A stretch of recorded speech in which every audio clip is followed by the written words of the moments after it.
The Rogue is a powerful ally in Baldur's Gate 3, whether it's your main character or companion. It's most commonly used as a multi-class, but in today's video, we're going to cover the subclass Thief. We'll cover this at max level 12, and of course, it's perfectly viable, just like pretty much every other build in Baldur's Gate 3. You can use this build to melee, fire ranged attacks, stealth, lockpick, or a huge range of other things open to your imagination. Rogues or thieves gain additional feats and proficiencies, meaning they're quite useful inside and outside of combat, and they're more than capable of soloing content as well.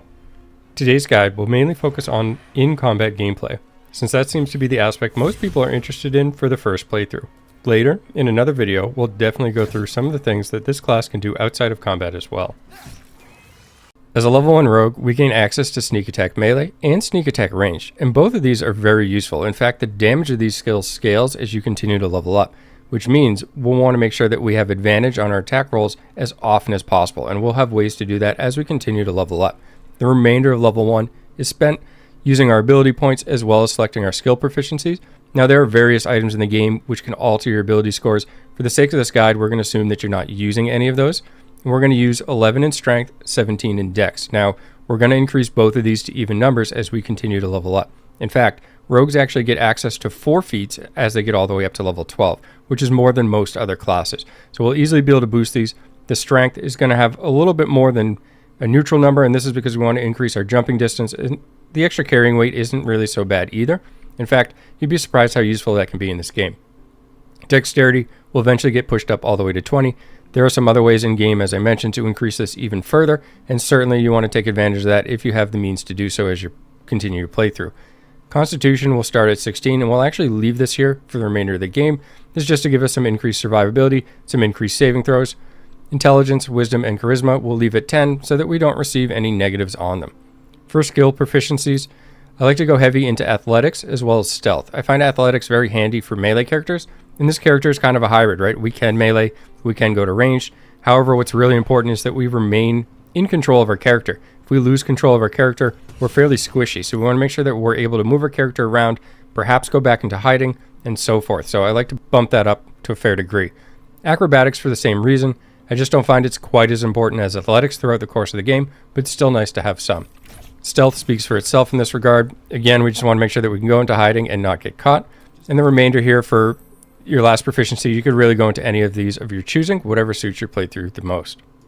At level 2, we get access to Cunning Action Hide, Dash, and Disengage. And these are all very good skills, often neglected in my opinion. Now, these are really powerful because they're bonus actions, meaning you can make your regular action and then hide. Or if you can't reach a target, you can use your bonus action to dash, then use your regular action to attack. Same with Disengage. You could use a bonus action to disengage, get onto a higher priority target, and then use your action to attack. This only gets better as we continue to level up and gain an additional bonus action at our next level with our subclass. At level 3, we get to select our subclass, and we'll go with the Thief here. The Thief is going to get Fast Hands, which allows you to have an additional bonus action every single turn for the rest of the game. Incredibly strong, especially when you talk about things like we just mentioned with those cunning actions. On top of that, we get second story work.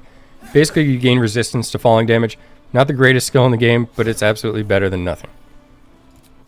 At level 4, we get to select our first feat. For that feat, I like to pick Athlete. That'll allow us to boost our dexterity up to 18, and although our strength will still be an odd number at this point, I find this the most beneficial way to go. The reason for this is because the jump distance is now increased by 50%.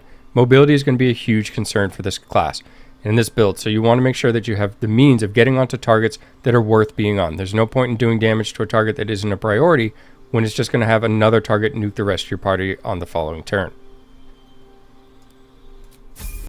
Level 5, we gain a passive with Uncanny Dodge. You can use your lightning quick reflexes to protect yourself. When an attack hits you, you only take half the damage. It's just a great pickup to have.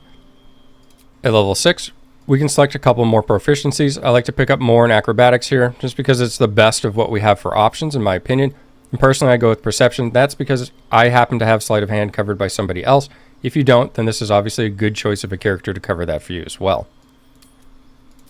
At level 7, we'll gain another nice passive, and this one is Evasion. When a spell or effect would deal half damage on a successful dexterity saving throw, it'll instead deal no damage, and only half damage if you fail instead. This is just really nice, again increasing our survivability and allowing us to stay out where we want to be in order to pick off targets. At level 8, we'll gain another feat. At this point I like to select ability improvement, and that'll allow us to push our dexterity all the way up to 20. At level 9, we'll gain access to the action Supreme Sneak. This allows you to become invisible. It lasts for 10 turns as well, meaning that you could use this in situations other than combat if you prefer. In general, this is just a nice utility to have. If we're talking combat situations, you can now turn invisible and get an additional sneak attack off on the following round. At level 10, we'll get to select another feat again. At this point, I like to take Moderately Armored. We gain armor proficiency with medium armor and shields. Now we're going to be going with dual wielding. However, if you want to play a full range version of this build, this will allow you to put a shield on as well. In this case, we'll bump our strength and push that up to an even number. And in general, the reason we want medium armor at this point is because now we're high enough level and explored enough of the game that there's access to some really good medium armors which don't give you disadvantage on stealth, meaning we can dramatically boost our armor class at this point. Level 11, we gain another passive, and this one yet again is very nice. Reliable talent. When you make an ability check with a skill that you're proficient in, the lowest result you can roll on the die is 10. Incredibly nice overall, and you could even build your character around this in order to have successful ability checks. We've obviously built a fairly combat-oriented character in this video, but like I said, you can certainly use your imagination. At level 12, we'll gain another feat. Now, there's a ton of options at this point. Personally, I like to go with Alert. This will give us a +5 bonus to initiative, and we can no longer be surprised. However, you could choose to go a number of different ways. A few of these examples are things like Dual Wielder. This will give you a +1 bonus to armor class if you're dual wielding. You could also go with something like Skilled, making more use of the passive we just picked up at level 11. This will allow you to pick 3 skills to be proficient in. You could go with something like Savage Attacker. When making melee weapon attacks, you roll your damage dice twice and use the highest result. Now this is great because we're dual wielding, so we're going to get to use this up to 2 times per action bonus action combo, and this will just add up over the course of the game. Again, like I said, I personally like to take Alert at this point. The +5 bonus to initiative is just absolutely massive in my opinion, and I'm a huge fan of having higher initiative overall. So let's go ahead and take a look at the equipment. And first off, I want to mention that you absolutely can dual wield hand crossbows with this build. In fact, it's very strong. You'll be able to use those bonus actions for your offhand attacks, and you'll frequently be getting a lot of those. And this is by no means meant to be the best possible equipment, just trying to give you some ideas for your own character, and that way you can evenly disperse your gear throughout all of your characters as well. I like the Helmet of Grit. That's because when you have less than 50% hit points, you gain an additional bonus action. Just furthers what we're getting for the subclass as a thief. Overall, very powerful for this build. The Cloak of Protection is just nice because it synergizes really well with the passives that we get and the high armor class. Again, just making this really survivable or a tanky character, much more than I would have expected when I started creating the character at first. Armor of Agility, and you could replace this with some other options. Essentially what we want here is a medium armor that'll allow us to add our dexterity modifier to the armor class since we're going to have such a high dexterity. And additionally, we want to make sure the armor does not impose disadvantage on stealth ability checks. There are multiple pieces of medium armor that have this, so just keep an eye out for those. The Dark Justiciar Gauntlets, as well as Caustic Band, are both good for the same reason. They're just going to add additional damage to our attacks, and since we make use of multiple attacks very often, this will just add up.